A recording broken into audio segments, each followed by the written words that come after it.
Medical দাওয়া society of বাংলাদেশের আয়োজনে আজকের বাংলাদেশ চীন মৈত্রী সম্মেলন কেন্দ্রে অনুষ্ঠিত দাওয়া সেমিনার 2025-এ আপনারা যারা উপস্থিত হয়েছেন আমি সবাইকে জানাচ্ছি আন্তরিক শুভেচ্ছা, মোবারকবাদ এবং অভিনন্দন। আপনারা একটা টপিক শুনেছেন, যে টপিকটা আজকে আমি কভার করব সেটা হচ্ছে মেথোডোলজি অফ প্রফিটিক দাওয়া and its relevance to contemporary global society.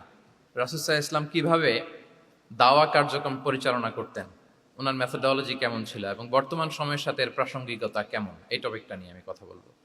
তার আগে আমি শুরুতে দাওয়া ইস্যু যখনই আমার সামনে আসে তখন যেই কথাটা আমি বলি বা শেয়ার করি সেটা হচ্ছে মানহাজুল ওয়াসাতিয়া, মানে the balanced approach of Islam, ইসলামের যে ভারসাম্যপূর্ণ নেচার, এটা নিয়ে আমি কথা বলি। এবং আমার আলোচনার শুরুতে আমি সূরাতুল বাকারার 143 নম্বর আয়াত তেলাওয়াত করেছি, যেখানে আল্লাহ তাআলা বলছেন ওয়াকাযালিকা জাআলনাকুম উম্মাতাও ওয়াসাতা লিতাকুনু শুহাদা আলান নাস। অনুরূপভাবে আমি তোমাদেরকে মধ্যমপন্থী জাতি বানিয়েছি বা মধ্যমপন্থী জাতি হিসেবে আবির্ভূত করেছি। উম্মাতান ওয়াসাতা মানে উম্মাতান আদলান ওয়া খিয়ারা, শ্রেষ্ঠ জাতি, ন্যায়পরায়ণ জাতি। এবং যারা শ্রেষ্ঠ, যারা ন্যায়পরায়ণ, তারাই মূলত মধ্যমপন্থী জাতি। তো আল্লাহ তাআলা আমাদেরকে মধ্যমপন্থী জাতি বলেছেন।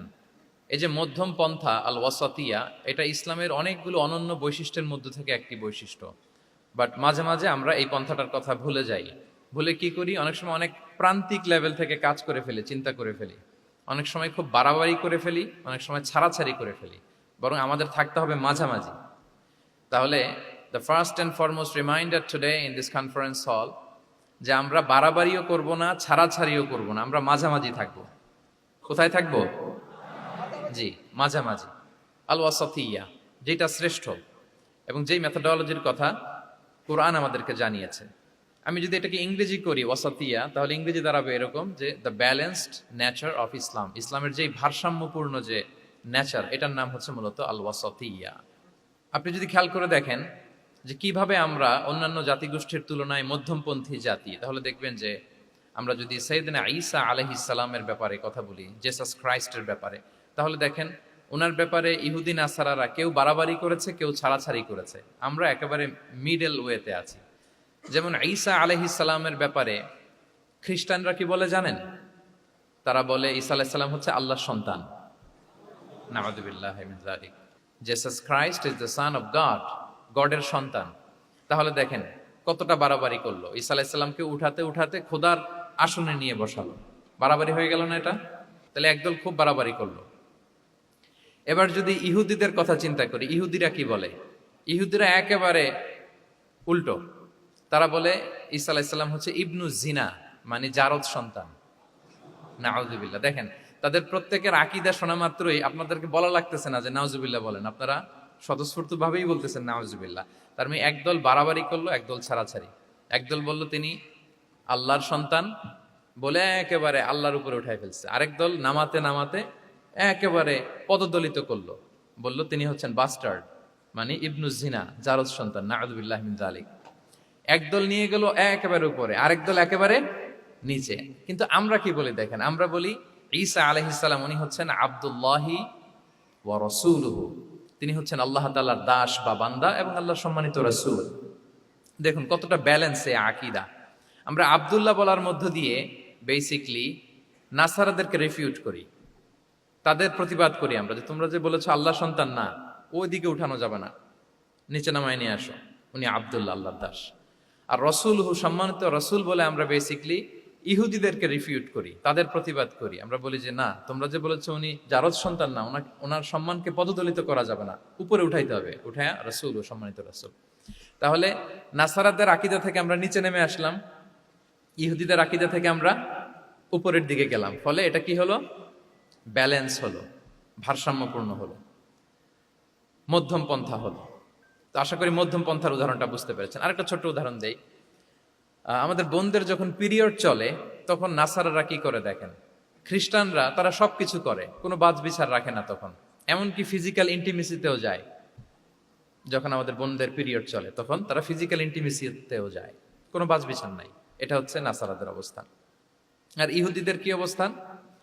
এরা এই 5 দিন 7 দিন আমাদের বোনদের যখন পিরিয়ড চলে তখন তারা তাদের স্ত্রীদেরকে ধরবে না, ছোবে না, স্পর্শ করবে না, একসাথে বসবেও না। তাদের ঘরে আলাদা একটা স্পেশাল রুম রাখে, ওই রুমের ভিতরে, ওই ঘরের ভিতরে তাদের 5 দিন 7 দিন ওইখানে কাটাইতে হয়। তোমরা আবার সুস্থ হলে তারপরে আসবো। দেখেন, একদল খুব বাড়াবাড়ি করলো, আরেক দল ছাড়াছাড়ি করলো। কিন্তু আমাদের ইসলামে আমরা ব্যালেন্স, যে বোনদের যখন পিরিয়ড চলে, হাজবেন্ড ওয়াইফ তখন স্বাভাবিক মেলামেশা, কথাবার্তা, ঘরের টুকিটাকি কাজ সবই করতে পারবে, ইল্লাল জিমা, যেটা আমরা ফিজিক্যাল ইন্টিমেসি বলি, ওইটা ছাড়া আমরা সবই করতে পারবো। তাহলে দেখেন, এই দুইটা উদাহরণ আমি সামনে আনলাম এজন্য যে এই যে মানহাজুল ওয়াসাতিয়াতি ওয়াল ইতিদাল, মধ্যম পন্থার কথা আমরা যেটা বলি, যেটাকে দিয়ে আল্লাহ তাআলা আমাদেরকে সম্মানিত করেছেন, যে ওয়াকাযালিকা জাআলনাকুম উম্মাতাম ওয়াসাতা, তোমাদেরকে আমি মধ্যমপন্থী জাতি বানিয়েছি, তোমাদের মধ্যে বাড়াবাড়িও থাকবে না, ছাড়াছাড়িও থাকবে না, বরং আমরা হব মধ্যমপন্থী। আমরা কি হব? কি হব? তো প্রিয় ভাইয়েরা, প্রথম কথা হচ্ছে, আপনি যখন দাওয়া বলবেন তখন আমাকে মধ্যম পন্থা বলতেই হবে। আমরা যখন ইসলাম শিখবো, শিখাবো, ইসলাম বুঝবো, বুঝাবো, এই সব ক্ষেত্রে আমাদেরকে মধ্যম পন্থা অবলম্বন করতে হবে। আমাদের খেয়াল রাখতে হবে আমরা যেন এক্সট্রিম লাইনে না যাই, আবার খুব এক্সট্রা লিবারেল যেন না হয়ে যায়, আমরা যেন মধ্যমপন্থী একটা অবস্থানে থাকি। এবং দাওয়া দেওয়ার ক্ষেত্রে এটাই বলা হয়েছে, আল্লাহ তাআলা বলছেন, উদউ ইলা সাবিলি রাব্বিকা বিল হিকমাতি ওয়াল মাউইদাতিল হাসানাতি ওয়াজাদিলহুম বিল্লাতি হিয়া আহসান। নবী, আপনি লোকদেরকে আল্লাহর পথে ডাকুন, বিল হিকমা, প্রজ্ঞার সাথে, সুন্দর সুন্দর উপদেশ সহকারে, এবং কখনো তর্ক বিতর্কে জড়ানো লাগলে সেটা উত্তম ভাবে আপনাকে জড়াতে হবে। তার মানে এই যে ইসলাম বোঝার ক্ষেত্রে, প্রচারের ক্ষেত্রে এই মধ্যম পন্থার নীতি, যেটা প্রজ্ঞা বা সুন্দর উপদেশমালা দিয়ে দাওয়াত দেওয়া, এটাও মূলত মধ্যম পন্থারই বহিঃপ্রকাশ। আমরা যখন কোনো দাওয়া কাজ করব, অলওয়েজ মাথায় রাখতে হবে যে আমি বাড়াবাড়ি যেন না করি, আমি আবার ছাড়াছাড়িও যেন না করি, আমি যেন মাঝামাঝি থাকি। তো এই যে দাওয়া আমরা দিচ্ছি, দাওয়াটা কি? বেসিক্যালি এটা হচ্ছে একটা কমিউনিকেশন, রাইট? এই যে আমি কথা বলতেছি, আপনারা শুনতেছেন, ইমাম সাহেব খুতবা দিচ্ছেন, আমরা সেটা শুনি, স্ট্রিট দাওয়া হয়, বিভিন্ন রকম দাওয়া এখন হচ্ছে, এগুলো basically communication. And this communication should be full of wisdom and beautiful advice. এটাই মূলত আল ওয়াসাতিয়া, মানহাজুল ওয়াসাতিয়া, মধ্যম পন্থা। আমি যে বিশ্ববিদ্যালয় থেকে ব্যাচেলর করেছি, ওই বিশ্ববিদ্যালয়ের একটা স্লোগান আছে, মানহাজুল ওয়াসাতিয়াতি ওয়াল ইতিদাল। ওনারা মধ্যম পন্থার কথা বলে। সো আমি যেহেতু এই বিশ্ববিদ্যালয় আল আজহারের গ্রাজুয়েট, আমি যেখানেই যাই একটু করে আমি এই আল ওয়াসাতিয়ার কথাটা বলি, প্রিয় ভাইরা। তো দাওয়া যেহেতু কমিউনিকেশন, আমরা ওরাল দাওয়া দিয়ে থাকি, কিন্তু বেসিকলি ওরাল দাওয়ার চেয়ে যেটা প্র্যাকটিক্যাল দাওয়া, থিওরিটিক্যাল দাওয়ার চেয়ে প্র্যাকটিক্যাল দাওয়াটা এটা বেশি ইফেক্টিভ, বেশি প্রোডাক্টিভ। আমরা যখন তাফসির মাহফিল করি, আমরা খুতবা দেই, আলোচনা করি, এটা থেকে তো মানুষ শিখে। কিন্তু আমি যদি আমার আচরণ দিয়ে কোনো একটা মেসেজ দিতে পারি, ওইটা মানুষের হৃদয়ে বেশি দাগ কাটে, বেশি মনে থাকে, খুব বেশি মনে থাকবে। এটার সুযোগ আপনাদের বেশি। যেমন আমি যদি একটা কোরআনের আয়াতের কথা বলি, এটার খুব একটা মূল্যায়ন নাই, কারণ উনি হুজুর মানুষ, উনি তো কোরআনই বলবে। কিন্তু একজন ডক্টর যখন কোরআনের আয়াত বলে, তখন বলে, দেখছো মাশাআল্লাহ, একজন ডক্টর, সে চিকিৎসা বিজ্ঞানে এত বড় এক্সপার্টিজের পর আবার কোরআনও জানে। ওই কথা কিন্তু আমিও বলছি, আমার দাম নাই। কিন্তু আপনাদেরকে কত সম্মানের চোখে দেখা হচ্ছে। আবার দেখেন, 5 ওয়াক্ত সালাত আদায় করা জামাতের সাথে, ফরজ সালাতগুলো, এটা তো মানে করতেই হবে, কম্পালসারি। এটা করে তো খুব বেশি ক্রেডিট নেওয়ার কিছু নাই, তো আমরা সবাই পড়ি। কিন্তু একজন ডাক্তার যখন নামাজ পড়ে, খেয়াল করে দেখবেন, একজন ডক্টর যখন চেম্বারে রুগীদেরকে রেখে বলে যে, ওখানে যদি লেখা থাকে যে সালাতের সময় বিরতি থাকবে, বা বলা হয় যে এই ডাক্তার কিন্তু রুগী বসিয়ে রেখে নামাজটা পড়ে এসে আবার রুগী দেখা শুরু করে, এটা সবাই খুব পজিটিভলি নেয়, যে দেখো এত ব্যস্ততার পরেও চাইলে এই সময় রুগী দেখতে পারতো, কিন্তু উনি নামাজ পড়ে। দেখেন, একই করণের কথা আমিও বললাম, আপনিও বললেন, আপনার মর্যাদা কত বেশি। আমিও জামাতে নামাজ পড়ি, ইমামতি করাই, আর আপনি যে একটু তাড়াতাড়ি করে নামাজটা পড়ে চলে আসেন, এটাতে আপনার এপ্রিসিয়েশন কত বেশি। তো এভাবে আপনাদের কিন্তু দাওয়া কাজ করার সুযোগ অনেক বেশি, কারণ এটা অনেক মানে নোবেল একটা প্রফেশন, মহৎ পেশা।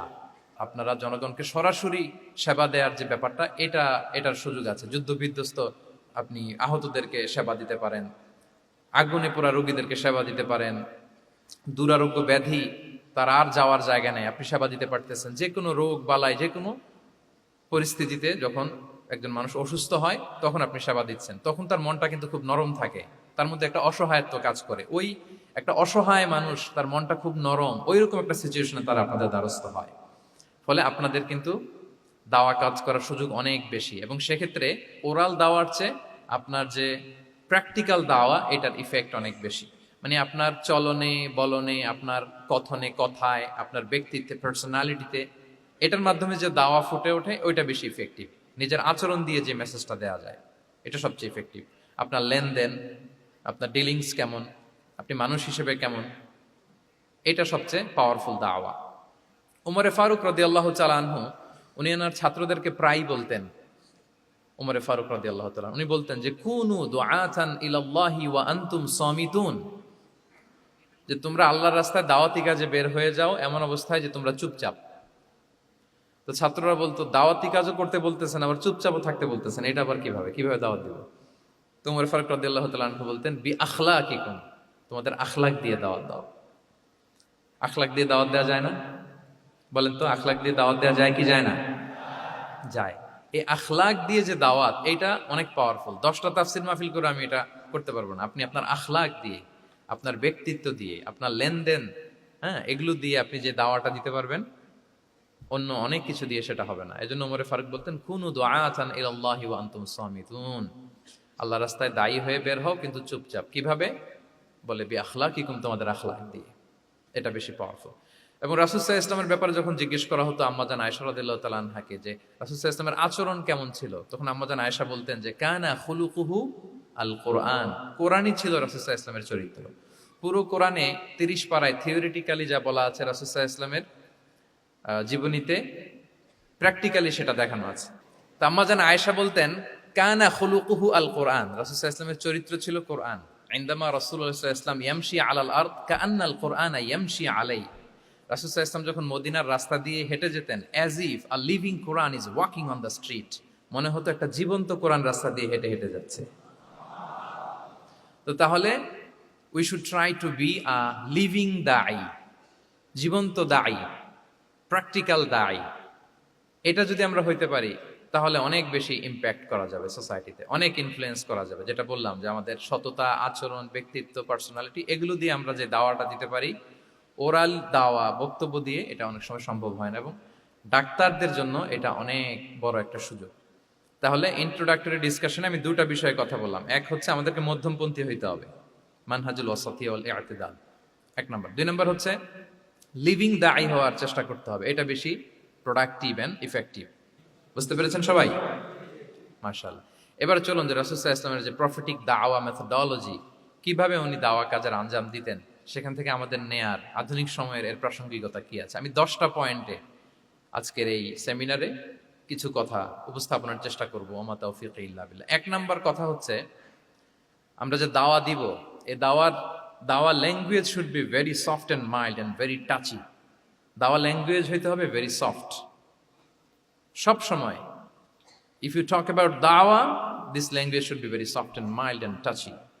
দাওয়ার কথা বললে হয়তো আপনি পলিটিক্স করেন, ওইটা আলাদা কথা। আপনি জেহাদের ময়দানে, ওইটা আলাদা কথা। আমি জেহাদ পলিটিক্স নিয়ে কথা বলতেছি না, আই এম টকিং অ্যাবাউট দাওয়া।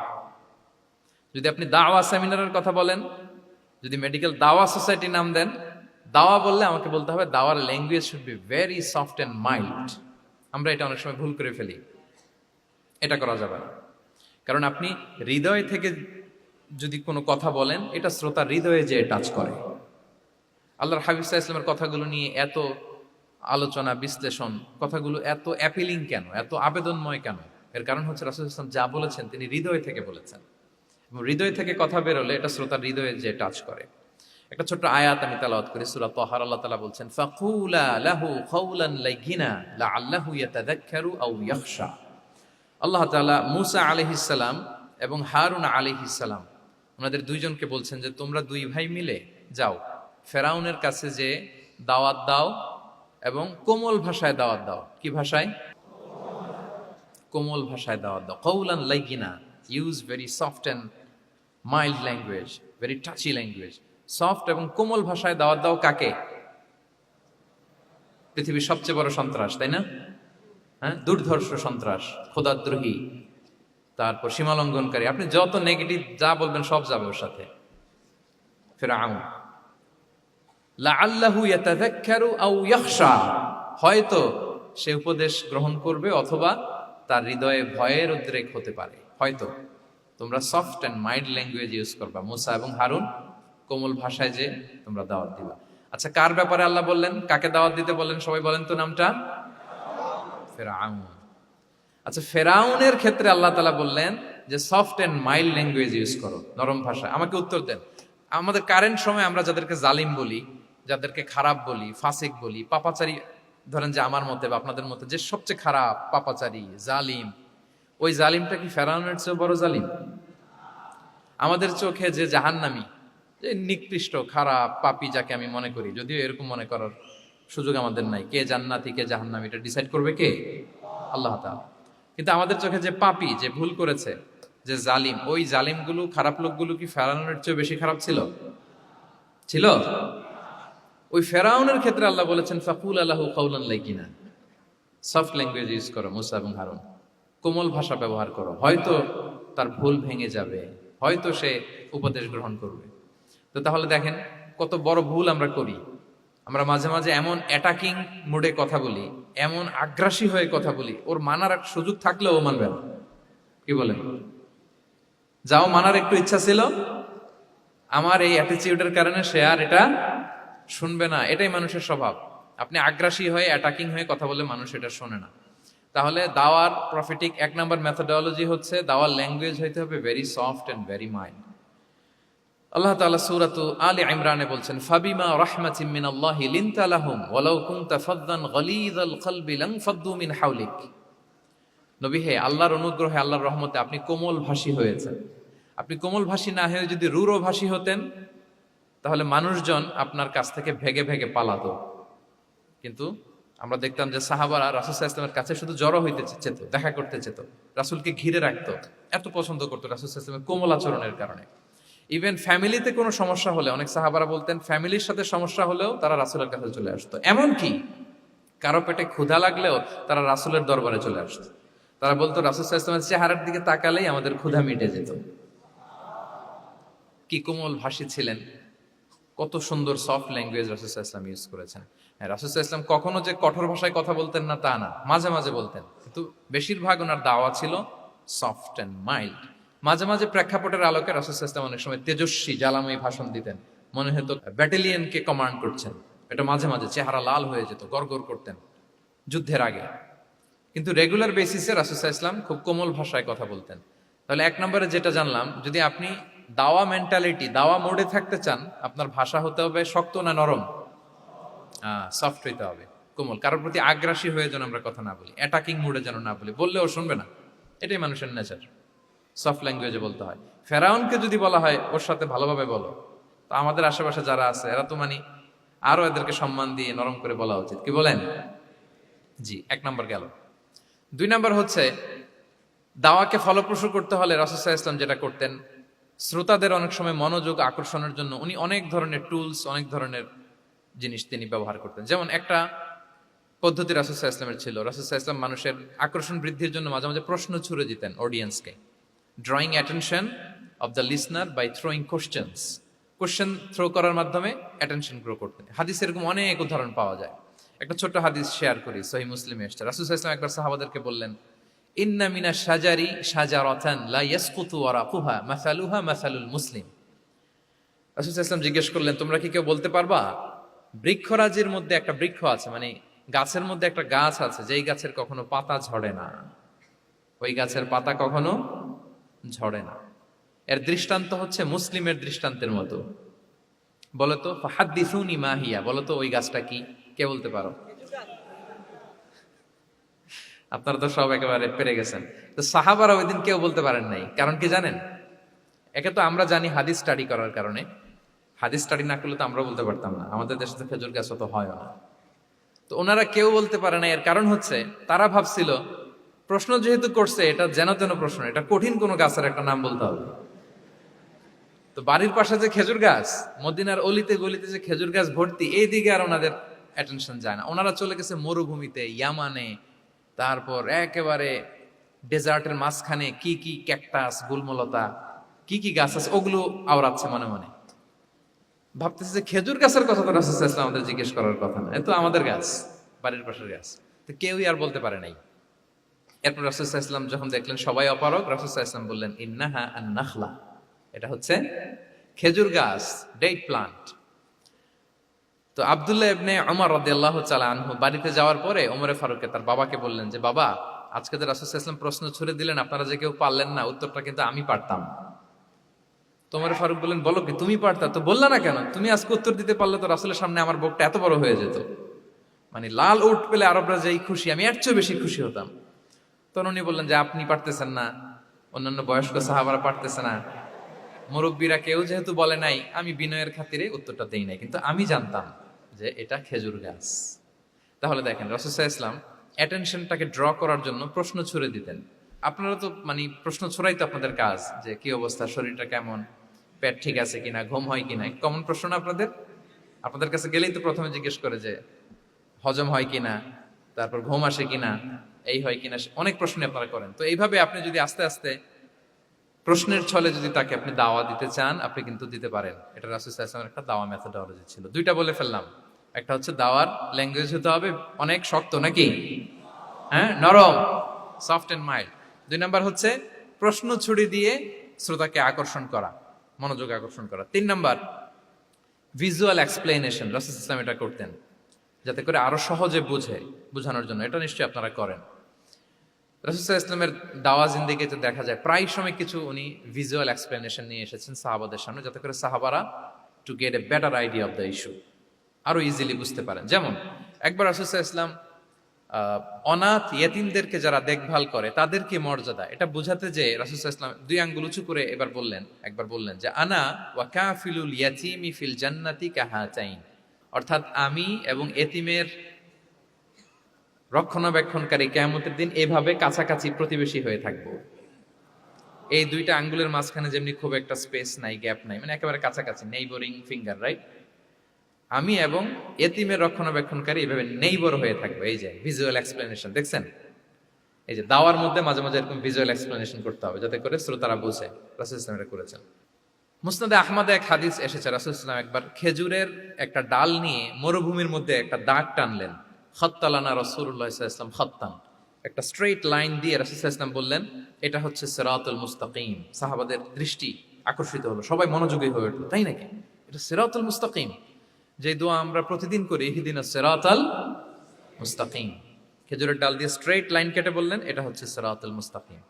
এবার ওই খেজুরের ডাল দিয়ে ডানে বায়ে অনেকগুলো ছোট ছোট দাগ কাটলেন আর বললেন হ্যাঁ দিহি সুবুলুশ শাইতান, এগুলো হচ্ছে শয়তানের রাস্তা, এটা হচ্ছে মুস্তাকিম সোজা রাস্তা যেটা জান্নাতে যায়। আর ডানে বায়ে অনেকগুলো দাগ কাটলেন, ডেকে বললেন এই প্রতিটি রাস্তায় একটা করে শয়তান বসে থাকে আর সে তোমাদেরকে টেম্পটেশন দিতে থাকে, প্রভোকেশন করতে থাকে, ধোকা দিতে থাকে, ওয়াসওয়াসা দিতে থাকে। ডানে বায়ে না তাকিয়ে এই সিরাতুল মুস্তাকিমের পথেই অবিচল থাকতে হবে। তাহলে দেখেন মরুভূমির মাঝখানে, তখন তো আর ওই যে এলইডি প্রজেক্টর থাকলে হয়তো রাসূল সাল্লাল্লাহু আলাইহি ওয়াসাল্লাম ওইটাই ব্যবহার করতেন, আমরা এটা এখন করতে পারি বোঝানোর জন্য। রাসূল সাল্লাল্লাহু আলাইহি ওয়াসাল্লাম খেজুরের ডাল দিয়ে মরুভূমির মধ্যে দাগ কেটে সাহাবীদেরকে এই ভিজুয়াল এক্সপ্লেনেশন দিলেন এবং সাহাবারা খুব সহজে বুঝতে পারলেন যে কোনটা সিরাতুল মুস্তাকিম, কোনটা সিরাতুশ শাইতান। এভাবে রাসূল সাল্লাল্লাহু আলাইহি ওয়াসাল্লাম ভিজুয়াল এক্সপ্লেনেশন ইউজ করতেন। আমরা বিশ্বাসীরা যে ভাই ভাই, মুমিনরা যে ভাই ভাই, আমাদের সম্পর্ক যে কত সুদৃঢ় মজবুত, এটা বোঝাতে যে একবার রাসূল সাল্লাল্লাহু আলাইহি ওয়াসাল্লাম বললেন আল মুমিনু লিল মুমিনি কাল বুনিয়ান, বিশ্বাসীরা তাদের সম্পর্ক হচ্ছে কাল বুনিয়ান, একটা সুদৃঢ় প্রাচীরের মতো, সীসা ঢালা প্রাচীরের মতো। ইয়াশুদ্দু বা'দুহু বা'দা, যেটার এক পাশ আরেক পাশকে মজবুত করে। Strengthening one part the others, এক পার্ট আরেক পার্টকে মজবুত করে। যেমন বিল্ডিং এদিকে ভেঙে ফেললে এটা নড়বড়ে হয়ে যাবে। তিনি বুঝালেন যে সুদৃঢ় প্রাচীরের মতো হচ্ছে বিশ্বাসীদের সম্পর্ক। এটা বলে ওয়াসাব্বাকা বাইনা আসাবিহি, উনি ডান হাতের আঙ্গুলগুলো বা হাতের ভেতরে ভেবে ঢুকিয়ে দিলেন, বললেন যে এরকম মজবুত। সুবহানাল্লাহ। এই যে এই হাতের আঙ্গুলগুলো এই হাতে ঢুকিয়ে এরকম চাপ দিলে খুব শক্ত হয় না, মজবুত হয় না? রাসূল সাল্লাল্লাহু আলাইহি ওয়াসাল্লাম বললেন আমাদের বন্ধন হচ্ছে এরকম সুদৃঢ় মজবুত, সুদৃঢ় সীসা ঢালা প্রাচীরের মতো। আল্লাহু আকবার। তাহলে এই যে ভিজুয়াল এক্সপ্লেনেশন, রাসূল সাল্লাল্লাহু আলাইহি ওয়াসাল্লাম বুঝানোর জন্য এই যে এরকম দাগ কাটা, কখনো এইভাবে, হাদিসে এরকম অনেক পাওয়া যায়। আমি অল্প কয়েকটা, সময়ের টাইম কনস্ট্রেন্টের কারণে অল্প কয়েকটা নিয়ে আসলাম। তাহলে এটা রাসূল সাল্লাল্লাহু আলাইহি ওয়াসাল্লামের একটা দাওয়া মেথোডোলজি ছিল, বোঝানোর জন্য কত ইজিয়েস্ট ওয়েতে তিনি অডিয়েন্সের কাছে পৌঁছাতে পারেন, তিনি প্রয়োজনে ভিজুয়াল এক্সপ্লেনেশনের সহায়তা নিতেন। কয়টা গেল মেথোডোলজি? 3টা। 4 নাম্বার হচ্ছে গ্রাজুয়ালিটি, ধীরে ধীরে ধাপে ধাপে দাওয়া পরিচালনা করা, দাওয়া কাজ করা। এটাতে অনেক সময় আমরা ভুল করে ফেলি। আমরা অনেক সময় একটু রাশিং মেন্টালিটিতে থাকি, তাড়াহুড়ো। একজন ভাই নতুন দিনে ফিরছে, আগে হয়তো সংশয়বাদী ছিল, নাস্তিক ছিল, প্র্যাকটিস করতো না, এখন সে প্র্যাকটিসের ইচ্ছা করছে। এই সুযোগ পেয়ে আমি তারে বলা শুরু করলাম, নামাজ পড়তে হবে, রোজা রাখতে হবে, জাকাত দিতে হবে, তোমার ওয়াইফরে পর্দা করাইতে হবে, হালাল হারাম ও কয়েক ছাড়ছে, আমার সম্ভব না। ও বলবে ভাই আগে যাচ্ছিলাম ওইটাই ভালো ছিল, এতগুলো তো আমি মানতে পারবো না। তো এই যে আপনি তাকে দিন থেকে ভাগালেন, আপনার দাওয়া মেথোডোলজি জানা না থাকার কারণে আপনি তাকে ভাগালেন। একসাথে আপনি এত কথা বলবেন না। নতুন যখন কেউ দিনে ফিরে তাকে আপনি একসাথে এত কথা বলবেন না। নতুন যখন কোনো বোন ইসলামে আসতে চায় তাকে আপনি কঠিন করে বলবেন না। উপরে আমাদের বোনরা আছে, তাদেরকেও আমি বলবো সহজ করে বলেন। প্রথমে নামাজের কথা বলেন, নামাজ আস্তে আস্তে পড়ুক যতটুকু পারুক। প্রথমে হয়তো 5 ওয়াক্ত পারবে না, 1 ওয়াক্ত 2 ওয়াক্ত দিয়ে শুরু করবে, এরপর আস্তে আস্তে 5 ওয়াক্ত যাবে। এরপর তাকে একটু শালীন পোশাকের কথা বলেন, যে তুমি একটু শালীন পোশাক পরো, সেফটি সিকিউরিটির জন্য ভালো।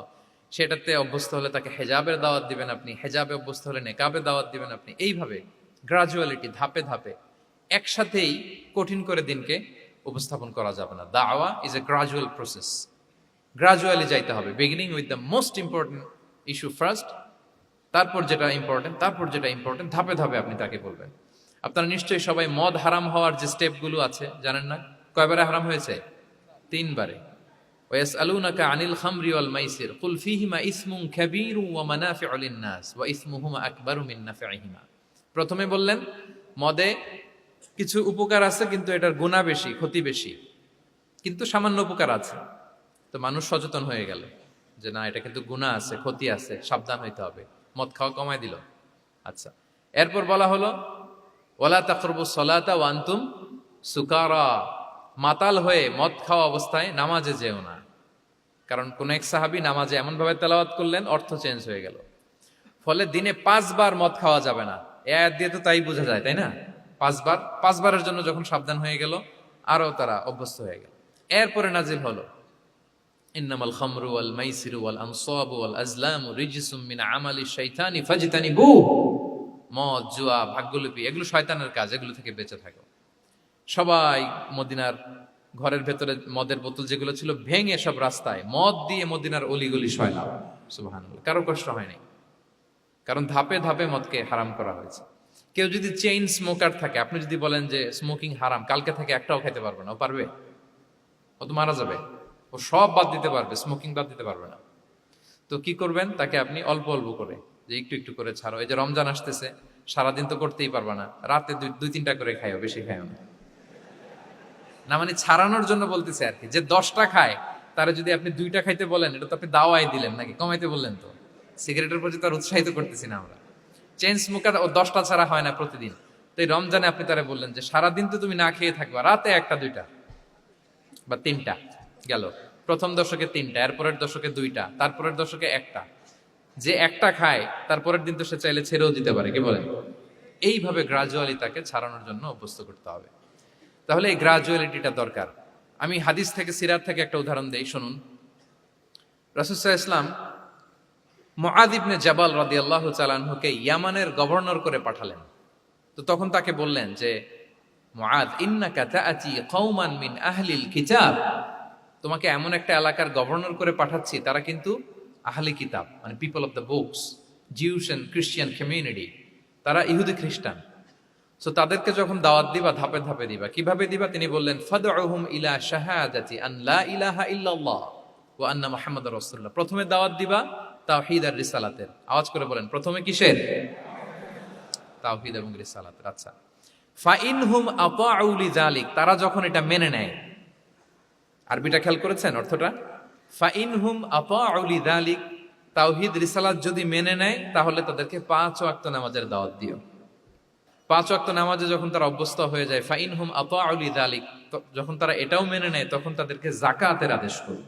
সুবহানাল্লাহ, সুবহানাল্লাহ। দেখেন ধাপে ধাপে, একবারে সবগুলো বিধান একবারে তাদের সাথে শেয়ার করতে বলেননি। প্রথমে তাওহীদের, রিসালাতের, মেনে নিলে সালাতের, মেনে নিলে যাকাতের, ধাপে ধাপে।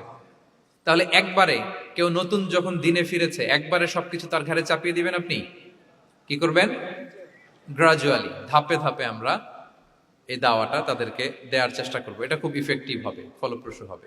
আচ্ছা, 4টা কভার করে ফেলেছি। 5 নাম্বার হচ্ছে দাওয়ার মধ্যে ইমোশনাল ইন্টেলিজেন্স ইউজ করতে হবে, তাহলে এটা মোর ইফেক্টিভ হবে। মানে আপনি মানুষের আবেগ অনুভূতি নাড়িয়ে দিয়ে যদি দাওয়া দিতে পারেন, এটা তার শুদ্ধাচারের জন্য অনেক কাজে দেবে। ইমোশনাল ইন্টেলিজেন্স মানে তার আবেগ, ইমোশনকে আপনি ট্রিগার আপ করবেন, ওইটাতে আপনি টাচ করবেন, তাহলে দেখবেন যে সে একেবারে কাবু হয়ে গেছে। এটা রাসূল সাল্লাল্লাহু আলাইহি ওয়াসাল্লামের সিরাতে আমরা অনেক সময় দেখেছি যে ইমোশনাল ইন্টেলিজেন্সকে কাজে লাগিয়ে রাসূল সাল্লাল্লাহু আলাইহি ওয়াসাল্লাম তার আবেগ অনুভূতিতে এমন ভাবে নাড়া দিয়েছেন, তাকে আল্লাহ তাআলা হেদায়েতের রাস্তায় নিয়ে এসেছে। সুবহানাল্লাহ। একটা ছোট্ট উদাহরণ দেই, মুসনাদে আহমদ ইবনে হাম্বলের হাদিস, কিভাবে ইমোশনাল ইন্টেলিজেন্স রাসূল সাল্লাল্লাহু আলাইহি ওয়াসাল্লাম ইউজ করতেন, আবেগ অনুভূতিকে কিভাবে নাড়া দিতেন রাসূল সাল্লাল্লাহু আলাইহি ওয়াসাল্লাম। এক যুবক এসে সাহাবাদের সামনে রাসূল সাল্লাল্লাহু আলাইহি ওয়াসাল্লামকে বললেন, ইয়া রাসূলুল্লাহ ইযান লি বিজিনা, হে আল্লাহর রাসূল আপনি আমাকে জিনার অনুমতি দেন। নাউযুবিল্লাহ। কিসের?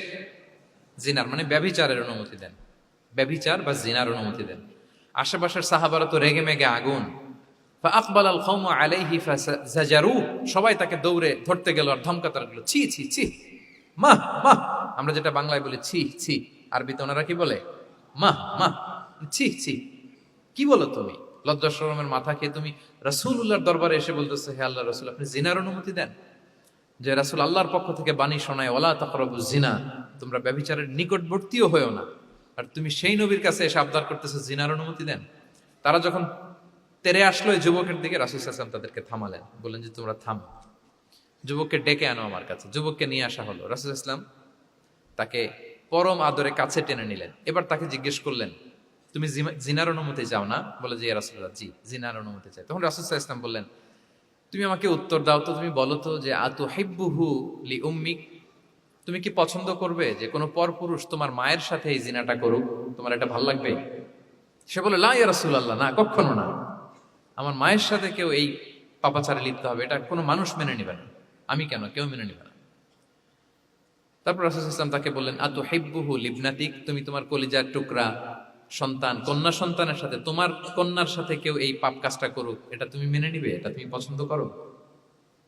সে বলল, লা ইয়া রাসূলুল্লাহ, হে আল্লাহর রাসূল কখনো কালেও না, কখনো মানবো না, আমার মেয়ের সাথে কেউ এই কাজ করবে আমি কখনো মানবো না। রাসূল সাল্লাল্লাহু আলাইহি ওয়াসাল্লাম আবার তাকে প্রশ্নবাণে জর্জরিত করতে লাগলেন, আবার বললেন, আতুহিব্বুহু লি উখতিক, তুমি কি তোমার প্রিয় বোনের সাথে কেউ এটা করুক, এই পাপাচারে লিপ্ত হোক, জিনা করুক, পছন্দ করবে? তোমার বোনকে কেউ এরকম করবে, অপমান করবে, এটা চাইবে তুমি? বলে, কখনো না, লা ইয়া রাসূলুল্লাহ, কখনো না, কেউই তো পছন্দ করবে না এটা। তখন রাসূল সাল্লাল্লাহু আলাইহি ওয়াসাল্লাম বললেন, তুমি যার সাথে জিনার অনুমতি চাইছো সে তো কারো না কারো মা, কারো না কারো মেয়ে, কারো না কারো বোন, তুমি এভাবে কেন ভাবতে পারো না? সুবহানাল্লাহ বিহামদি। এই কথা বলার পরে তো সে একেবারে ইমোশনালি এমন ড্যামেজ হয়েছে, লজ্জায় কাচুমাচু হয়ে মাথা নিচু করে দাঁড়ায়ছে। তখন রাসূল ইসলাম তার পিঠে একটা আলতো চাপড় মারলেন, পরম মমতায় আলতো চাপড় দিয়ে তার জন্য দোয়া করলেন, আল্লাহুম্মা গফির যামবাহ ওয়া তাহহির কলবাহ ওয়া হাসসিন ফারজাহ, আল্লাহ তুমি এই যুবকের পাপ মোচন করো, আল্লাহ তুমি তার অন্তরটাকে পরিশুদ্ধ করো, আল্লাহ তুমি তার চরিত্রটাকে নিষ্কলুষ করো। এই হাদিসের রাবি উনি বলতেছেন, ফালাম ইয়াকুন বা'দা যালিকাল ফাতা ইয়ালতাফিতু ইলা শাই, ওই দিনের পর থেকে এই যুবক কখনো কোনো পরনারীর দিকে রাস্তায় তাকায় নাই। এই ইমোশনালি যখন তাকে দুর্বল করা হলো, তাকে যখন এইভাবে রাসূল সাল্লাল্লাহু আলাইহি ওয়াসাল্লাম প্রেজেন্টেশন করলেন, হাদিসের বর্ণনাকারী বলেন, এরপরে আমরা কোনোদিন তাকে পরনারীর দিকে তাকাতে দেখি নাই। তার হৃদয়টাকে আল্লাহ তাআলা পরিশুদ্ধ করে দেন। রাসূল সাল্লাল্লাহু আলাইহি ওয়াসাল্লাম ওয়া ইউযাক্কিহিম, কিভাবে মানুষকে পরিশুদ্ধ করতে দেখেন, কিভাবে তার আবেগ অনুভূতিকে নাড়িয়ে তার চিন্তার জগতে আলোড়ন সৃষ্টি করে তাকে এমন ভাবে কাবু করলেন যে রাসূল সাল্লাল্লাহু আলাইহি ওয়াসাল্লাম যেই দিকে তাকে গাইড করতেছে এখন সে সেদিকেই যেতে বাধ্য। সো এইটা আমাদেরকে করতে হবে, ইমোশনাল ইন্টেলিজেন্স কাজে লাগিয়ে মানুষের আবেগ অনুভূতিতে নাড়া দিয়ে যদি আপনি তাকে কোনো কথা, কোনো বার্তা, কোনো নাসিহাত করেন, তখন সেটা সে শোনে। এমন শুনে এমন ভাবে সে হেদায়েতের পথে আসে যেটা আমরা কল্পনাও করতে পারি না। তাহলে এটা যেন আমরা করি, এটা খুবই প্রোডাক্টিভ, এটা খুবই ইফেক্টিভ, এটা খুবই ফ্রুটফুল, কাজে দেয় মানুষকে ইমোশনালি তাকে দেওয়া। এই পয়েন্টটা বুঝতে পেরেছেন তো সবাই, না? আলহামদুলিল্লাহ। 6 নাম্বার মেথোডোলজি হচ্ছে দাওয়া should be full of love. দাওয়া বললে এটার সাথে লাভ থাকতে হবে, লাভ, ভালোবাসা। যদি আপনি দাওয়া বলেন, এখানে লাভ থাকতে হবে। ইট কামস উইথ লাভ, ভালোবাসা। ভালোবাসা দিয়ে আপনি মানুষের হৃদয় জয় করতে হবে। আমরা দায়ীরা অনেক সময় বেশি জাজমেন্টাল হয়ে যাই। আরব শায়েকরা বলে যে নাহনু দুআত লাসনা কুদাত, আমরা দাঈ, আমরা জাজ নই, উই আর নট জাজেস। আমাদের অনেক দায়ীর আমরা ভুল করে ফেলি, আমরা বলি যে ও খারাপ, ও এটা, ও জাহান্নামী, ও খারিজ, এরকম আমরা সবাইকে নাকচ করি। মনে হয় যেন সবাইরে জাহান্নামে পাঠাই, আমি একা জান্নাতে যেতে পারলেই সফল। আচ্ছা বলেন তো, সব গেল জাহান্নামে, আপনি একা শুধু জান্নাতে, ভাল লাগবে আপনার? এই যে আজকে আমরা এখানে সবাই ছাত্র, শিক্ষক, ডিস্টিংগুইশ গেস্টরা, উপরে আমাদের বোনরা, কত ভালো লাগতেছে না? ধরেন যে 2500 সিটিং ক্যাপাসিটির এই চীন মৈত্রী সম্মেলন কেন্দ্রে কেউ নাই, শুধু আপনি একা।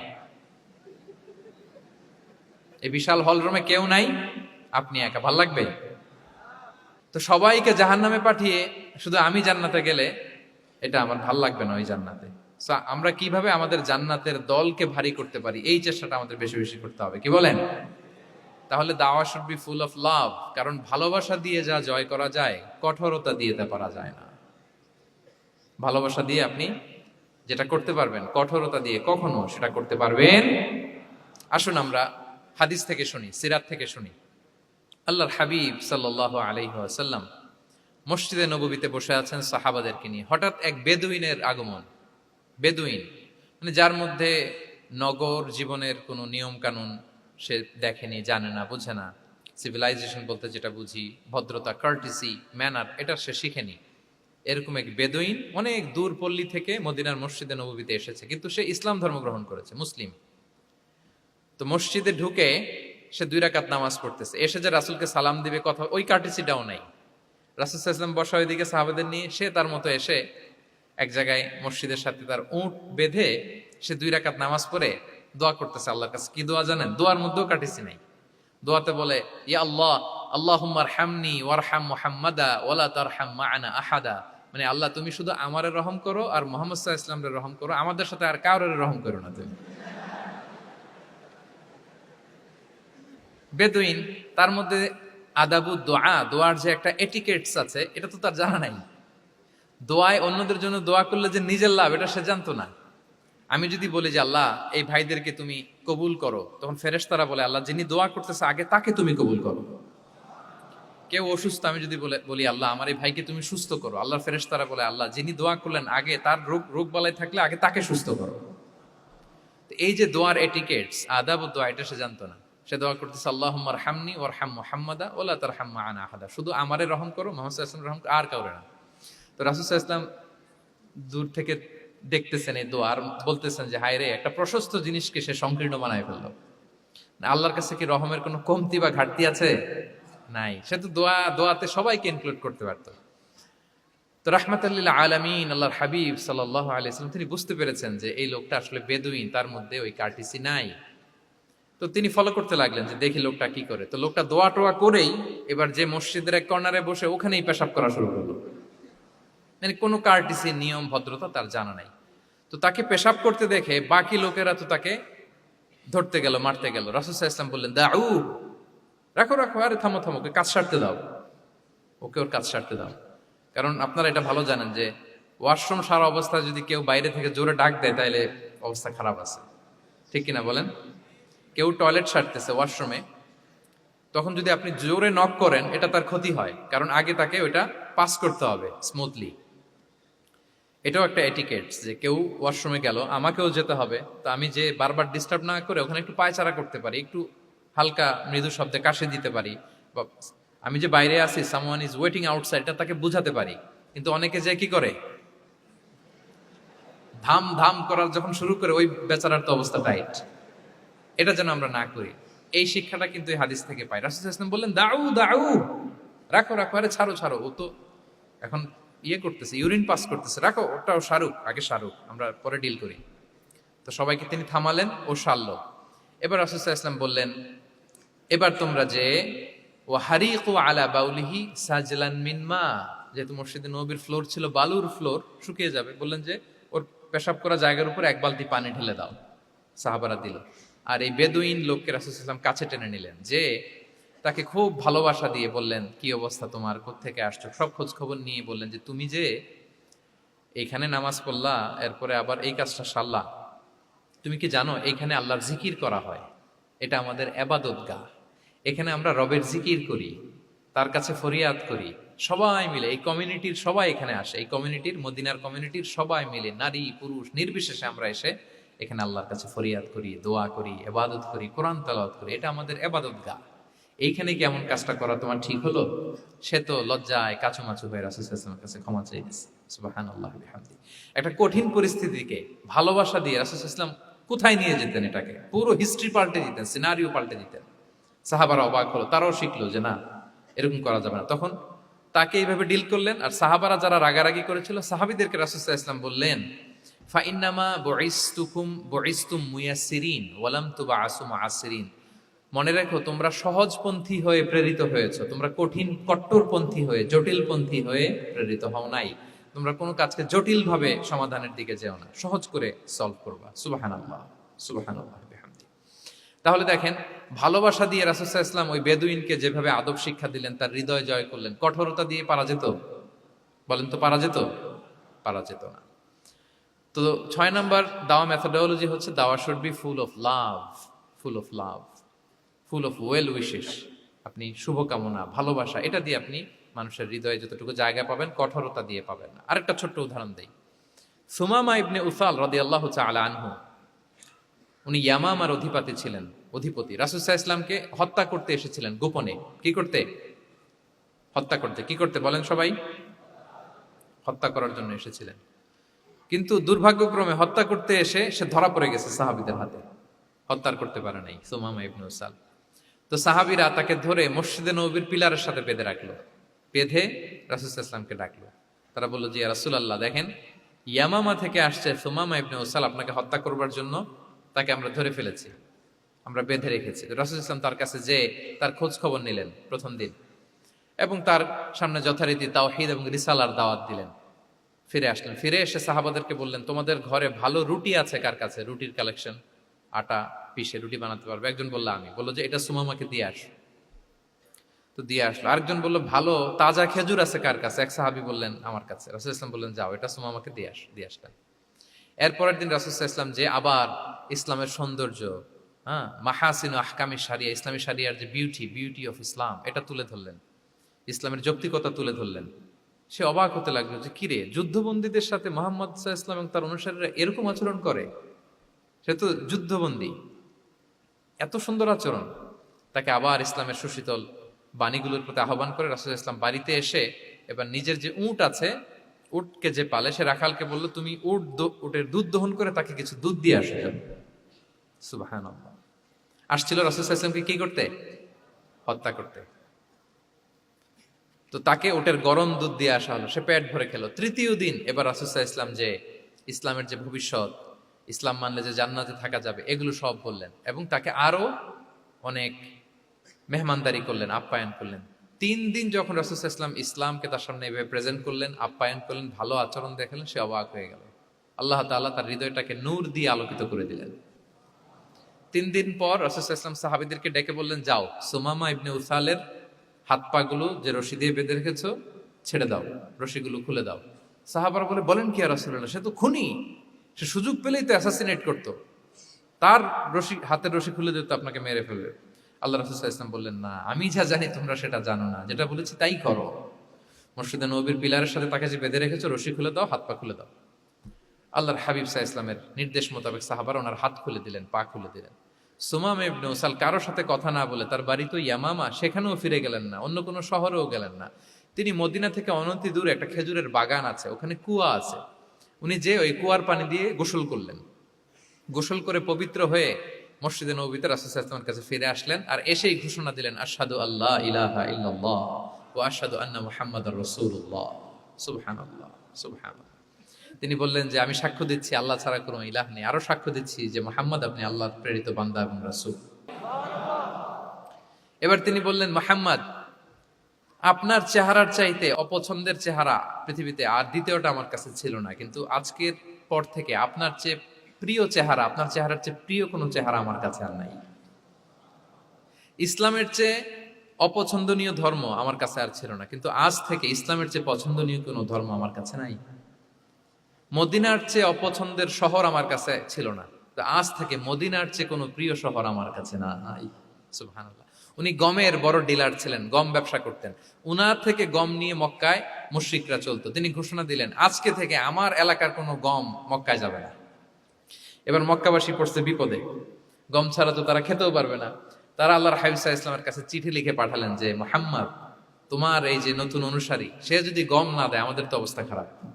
তুমি দয়া করে এই গমের সাপ্লাই আবার যাতে সে চালু করে তুমি একটু বলে দাও। আল্লাহর হাবিব সাল্লাল্লাহু আলাইহি ওয়াসাল্লাম আবার সুমামা ইবনে উসালকে বলে দিলেন, আবার সে সাপ্লাই চালু করলো। সুবহানাল্লাহ বিহামদি। এবং তিনি প্রথম তালবিয়া পাঠ করে উমরা করেছিলেন। তাহলে দেখেন, আসলো খুনি হয়ে, আসলো কি হয়ে? খুনি হয়ে, আর ফিরে গেল নবী প্রেমিক হয়ে।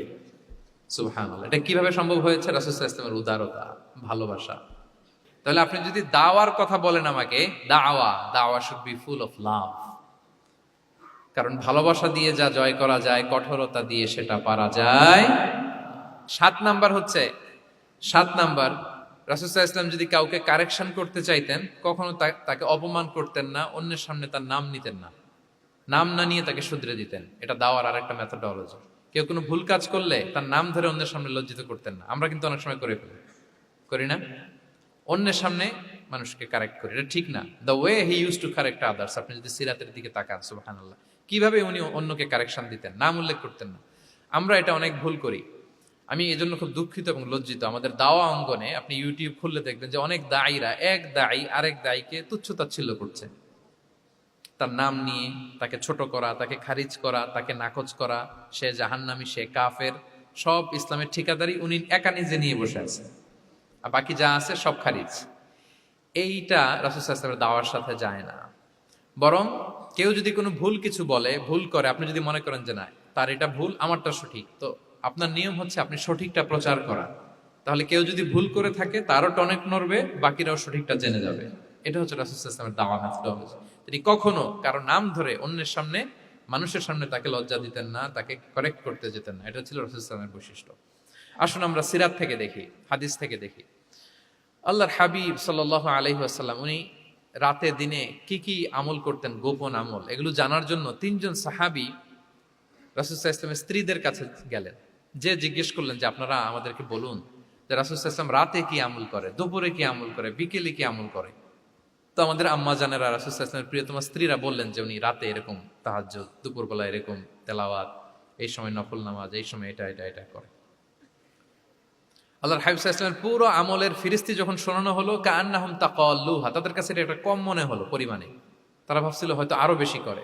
তখন তাদের একজন বলল, আরে আইনা নাহনু মিন রাসূলিল্লাহ, কই রাসূল সাল্লাল্লাহু আলাইহি ওয়াসাল্লাম, কই আমরা।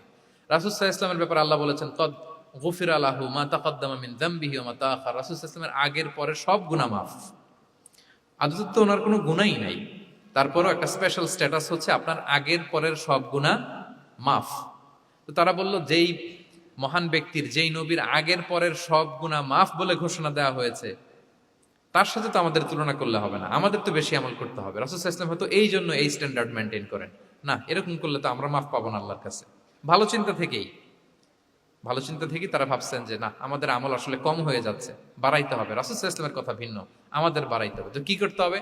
একজন বলল, আজকে থেকে আমি সারা রাত নফল নামাজ পড়বো, সারা রাত ঘুমাবো না। আর নিয়ত করে ফেলছে, আমি সারা রাত নফল নামাজ, এশার পর থেকে যে নফল শুরু হবে ফজর পর্যন্ত, ঘুমটম নাই। আচ্ছা, গেল। আরেকজন বলল, আমি সারা বছর রোজা রাখবো, কালকে থেকে যে রোজা ধরবো আর ভাঙবো না, সারা বছর। আচ্ছা।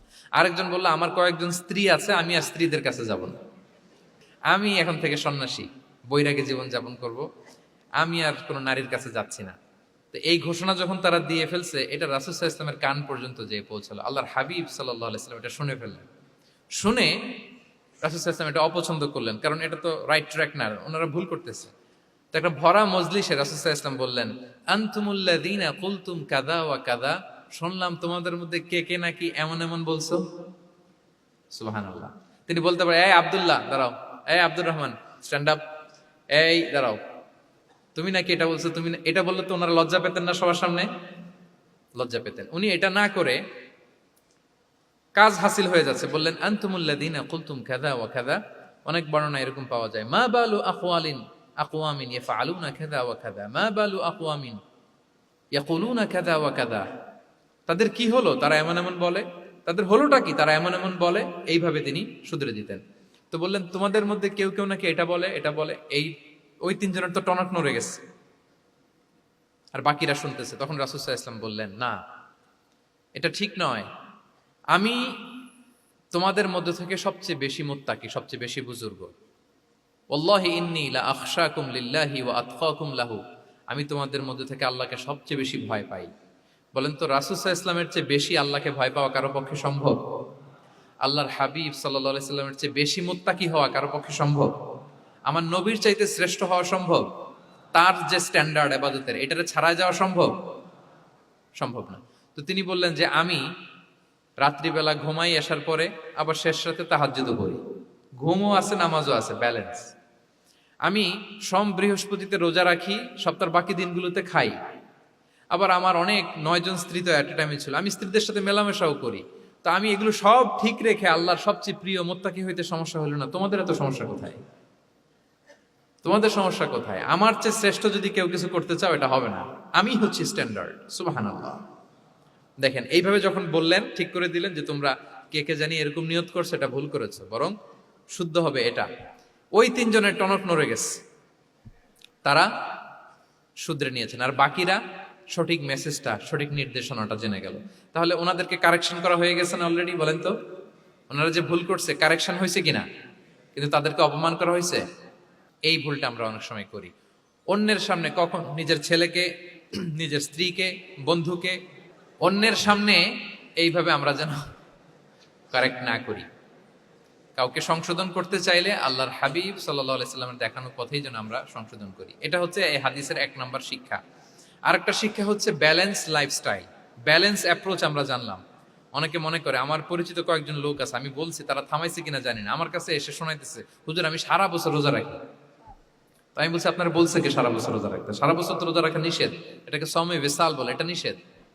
বরং সবচেয়ে বেশি যদি কেউ রাখতে চায়, রাসূল সাল্লাল্লাহু আলাইহি ওয়াসাল্লাম বলছে, তাহলে সাওমুল্লাহি দাউদ, সিয়ামু দাউদ, দাউদ আলাইহিস সালামের রোজা। এর চেয়ে বেশি না। একদিন রাখবা, আরেকদিন ভাঙবা, একদিন রাখবা, আজকে রোজা রাখলে কালকে খাবেন, কালকে রাখবেন, এরপরের দিন রাখবেন, এরপরের দিন ভাঙবেন। এর চেয়ে বেশি রাখা যায় না। লাগাতার রোজা রাখা নিষেধ। লাগাতার 6 মাস, 5 মাস, সারা বছর অনেকে রোজা রাখে, এটা না জানার কারণে। তাহলে এই যে ইসলামের যে ব্যালেন্স লাইফস্টাইল, এটা আমরা জানলাম। কাউকে কিভাবে শুধরে দিতে হবে, কারেক্ট করতে হবে, কারেকশনের ওয়ে, এটা আমরা জানলাম। আরেকটা হচ্ছে ইসলাম যে the combination of material and spiritual life, এইটার একটা তথ্য আমরা জানলাম যে আপনার এই দুনিয়াও লাগবে, আপনার আখিরাতও লাগবে। আপনি সব ছেড়ে দিয়ে শুধু আল্লাহর রাস্তায় চলে গেলে ওইটা ইসলাম শিখায় নাই। ইসলাম যে আমাদেরকে ফরিয়াদ শিখায়, প্রার্থনা শিখায়, রব্বানা আতিনা ফিদ দুনিয়া হাসানা ওয়া ফিল আখিরাতি হাসানা ওয়া কিনা আযাবান নার। হে আল্লাহ, আপনি দুনিয়াতেও হাসানা দেন, আখিরাতেও হাসানা দেন। আগে চাইছি কোনটা, আখিরাত না দুনিয়া? রব্বানা আতিনা ফিল আখিরাতি হাসানা ওয়া ফিদ দুনিয়া হাসানা, এরকম নাকি রব্বানা ফিদ দুনিয়া হাসানা? দেখেন, দুনিয়াটা আগে, দুনিয়াটা আগে। সো ব্যালেন্স, এই ভারসাম্য রাখাটা, আমি আলোচনা শুরুই তো করেছি ওয়াসাতিয়া, মানে ভারসাম্যপূর্ণ। ইসলামের নেচারটা হচ্ছে ব্যালেন্সড অ্যাপ্রোচ। এটা আমরা এই হাদিস থেকে শিখতে পারি। আমাদের অনেকেরই এটাতে ঘাটতি আছে, অনেক জ্ঞানী, অনেক স্কলার, অনেক তার কিছু, কিন্তু তার মধ্যে ভারসাম্য এবং পরিমিতি বোধ নাই। পরিমিতি বোধ, ভারসাম্য, ব্যালেন্স লাইফস্টাইল, এটা অনেকে অ্যাডপ্ট করতে পারে না। এটা বছরের পর বছর সাধনা করতে হয়, অ্যাডপ্ট করে নিতে হয় নিজের সাথে। তাহলে 7 নাম্বার হচ্ছে, কাউকে শুধরে দিতে চাইলে আপনি কিভাবে শুধরে দিবেন, এটা আমরা জানলাম। তাকে সবার সামনে লজ্জা দিয়ে শুধরে দেওয়া যাবে? তাহলে কৌশলে তাকে শুধরে দিতে হবে। পারা যাবে তো ইনশাআল্লাহ? 8 নাম্বার হচ্ছে, এটা দায়ীদের জন্য অনেক বড় রিমাইন্ডার। সেটা হচ্ছে, আমরা যে দাওয়া দেই, এটা খেয়াল রাখতে হবে, আমি যা বলি ওটা সবার আগে অ্যাপ্লাই করতে হবে নিজের মধ্যে। আমরা অনেক সময় এটা করে ফেলি যে ভালো একটা হাদিস শুনলে, কোরআনের আয়াত শুনলে, একটা কিছু শুনলে মনে করি যে এগুলো এই সবার জন্য, মানে এটা বাদ, এখান থেকে শুরু, লাইনটা এখান থেকে শুরু, এইখান থেকে যারা আছে এই সবাই এগুলো পালন করবে, আমি এটার বাইরে। দেখুন, যার সাথেই কথা বলেন তার কোনো সমস্যা, তার দোষ, তার কিভাবে সেলফ ডেভেলপমেন্ট, আত্মোন্নয়ন, আত্মশুদ্ধি, শুদ্ধাচার, এগুলো নিয়ে কথা নাই। খালি বলি যে কি সমস্যা রে ভাই সমাজে, জানেন, শেষ হয়ে গেল দেশটা। তারপর রাজনীতিতে সমস্যা, সমাজে সমস্যা, হুজুরদের মধ্যে সমস্যা, ওদের মধ্যে সমস্যা, শুধু সমস্যা, মানে উনি সব জায়গায় সমস্যা দেখতে পায়। কিন্তু বেসিকলি আপনি যখন সমস্যা নিয়ে কথা বলবেন, সবার আগে খেয়াল করতে হবে যে ওই সমস্যায় আমি আক্রান্ত কিনা। আমরা কেন যেন অন্যকে কাঠগড়ায় দাঁড় করাতে বেশি পছন্দ করি, কিন্তু নিয়ম হচ্ছে নিজেকে বারবার কাঠগড়ায় দাঁড় করানো। যে আমি ঠিক করতেছি কিনা, আসলে আমার মধ্যে শুদ্ধাচার আছে কিনা, আমার লেনদেন ঠিক আছে কিনা, আমি আমার মধ্যে সততা আছে কিনা, do I live a decent life, আমি যা বলি আমি তা করি কিনা। এটা অনেক সময় আমরা ভুলে যাই। আমরা যা বলি সেটার জন্য আগে আমরা নিজে আমল করতে পারি। আল্লাহ তৌফিক দান করুন। আল্লাহ তাআলা বলছেন, ইয়া আইয়ুহাল্লাযীনা আমানু লিমা তাকুলুনা মা লা তাফআলুন, কেন তুমি সেটা বলো যেটা তুমি করো না, কেন সেটা বলো।